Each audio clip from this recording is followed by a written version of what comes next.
जय हिंद साथियों, मैं आदेश आपका राही आदि क्लासेस में स्वागत करता हूं। हम सभी रचनाएं पढ़ रहे थे। रचनाएं में आज हम आधुनिक काल या फिर इसी को यानी आधुनिक काल को ही गद्य काल भी कहा जाता है। तो हम आधुनिक काल या गद्य काल की प्रमुख रचनाएं पढ़ेंगे। पहली रचना है रेणुका। रेणुका किसकी रचना है? रामधारी सिंह दिनकर की। हुंकार के भी लेखक रामधारी सिंह दिनकर जी हैं। इसके बाद आती है कुरुक्षेत्र के भी लेखक रामधारी सिंह दिनकर हैं। इसके बाद है उर्वशी के भी लेखक रामधारी सिंह दिनकर जी हैं।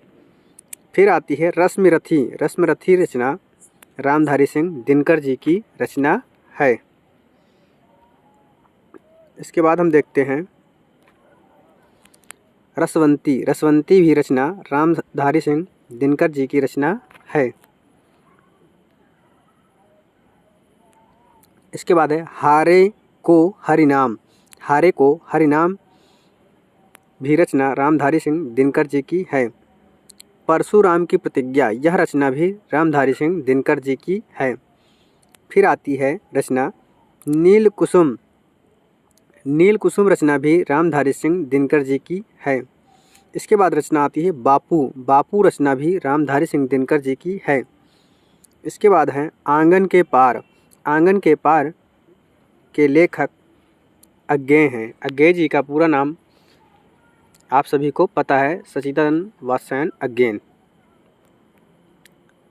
इसके बाद है ये पिक, इसमें क्या है, आप सभी मेरे साथ जुड़ते रहिए और लोगों को जोड़ते रहिए और मेरे साथ आप सभी एक एक कदम करके धीरे धीरे अपनी मंजिल तक बढ़ते रहिए।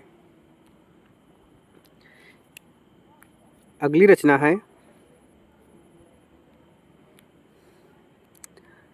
महावृक्ष के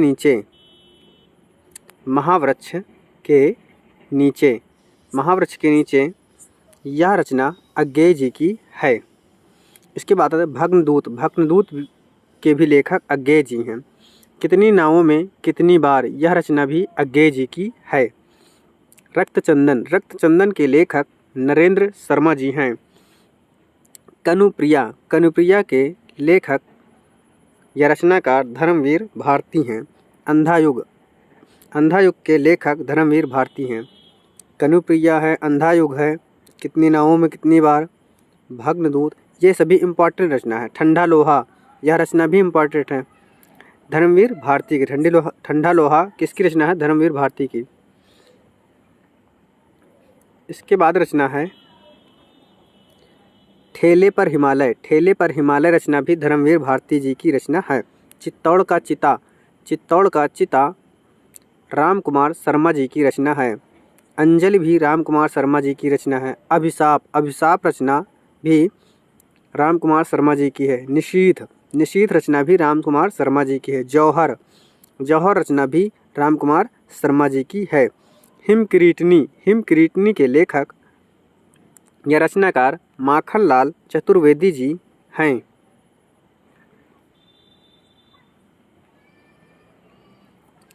इसके बाद रचना आती है हिमतरंगिणी के लेखक माखनलाल चतुर्वेदी जी हैं।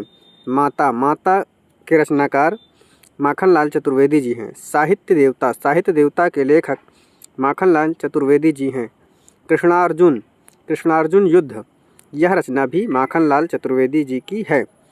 इसके बाद हम आते हैं आगे जलियांवाला बाग के लेखक हैं सुभद्रा कुमारी चौहान। त्रिधारा भी सुभद्रा कुमारी चौहान जी की रचना है। इसके बाद है मुकुल रचना के लेखक सुभद्रा कुमारी चौहान जी हैं। बिखरे मोती के लेखक सुभद्रा कुमारी चौहान जी हैं। थोड़ा सा बोलने में प्रॉब्लम होती है क्योंकि मुंह में छाले हैं, इसलिए आप सभी मैनेज कीजिएगा, जो इधर उधर त्रुटि हो जाए मुझसे तो। आगे रचना देखते हैं सीधे साधे चित्र या सीधा साधा चित्र भी दे दिया जाता है। तो यह रचना सुभद्रा कुमारी चौहान जी की है।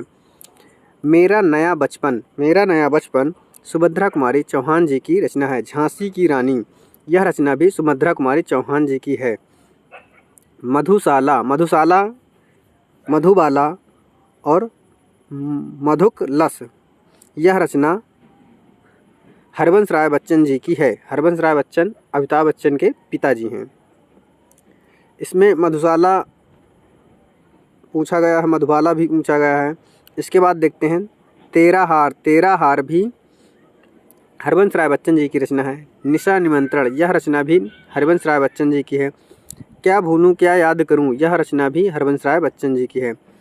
सतरंगे पंखों वाली यह है नागार्जुन की। किसकी रचना है? नागार्जुन की रचना है। इसके बाद हम देखते हैं क्या फूल नहीं रंग बोलते हैं, इसके लेखक या रचनाकार केदारनाथ अग्रवाल जी हैं। सूर्य के लेखक या रचनाकार केदारनाथ अग्रवाल जी हैं। उस जनपद का कवि हूँ के लेखक त्रिलोचन जी हैं। इसके बाद आती है धरती, जो रचना है धरती, इसके लेखक त्रिलोचन जी हैं। उम्मीद का दूसरा नाम के लेखक अशोक वाजपेयी जी हैं। समय के पास समय, इसके लेखक भी अशोक वाजपेयी जी हैं। उम्मीद है आप सभी को यह क्लास पसंद आ रही होगी। आप हमारा सहयोग कीजिए, बाकी मुझसे जो हो पाता है मैं आपको कंटेंट देने का अच्छा से अच्छा प्रयास करूंगा। आगे रचना देखते हैं विक्षा रचना है अशोक वाजपेयी जी की। फिर आता है कभी कभार रचना जो है यह रचना अशोक वाजपेयी जी की है। इसके बाद हम लास्ट देखते हैं फिलहाल रचना भी अशोक वाजपेयी जी की है। अब हम कोशिश करेंगे, आप सभी को जुलाई में सीटेट का पेपर होगा, तो जो प्रीवियस ईयर हैं पेपर उसको मैं सॉल्व कराने की धीरे धीरे कोशिश करूंगा। आप सभी अपना सहयोग बनाए रखिए, अपना प्यार देते रहिए, अधिक से अधिक लोगों को जोड़ने का प्रयास कीजिए और उन्हें बोलिए क्लास छोटी ही होती हैं, कम से कम एक बार अवश्य पूरी क्लास देखा करें। बस आज की क्लास को यहीं पे समाप्त करते हैं। धन्यवाद।